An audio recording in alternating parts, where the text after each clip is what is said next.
How to turn on or turn off TalkBack vibration feedback on Samsung Galaxy S26 Ultra. So let's start the video. First of all, go to app library. Now here, so click on settings app. Now in setting, scroll down and click on accessibility. Now here, so click on TalkBack.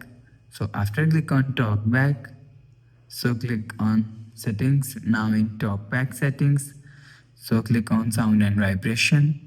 So after click on sound and vibration, you will see vibration feedback is here. So if you want to turn off vibration shortcut and feedback, so turn off this button. So after turn off vibration feedback, you will see vibration feedback is turn off. So if you want to turn on vibration feedback, so turn on this button. So after turn on this button, you will see vibration feedback is turn on. So you will turn on or turn off vibration feedback from here.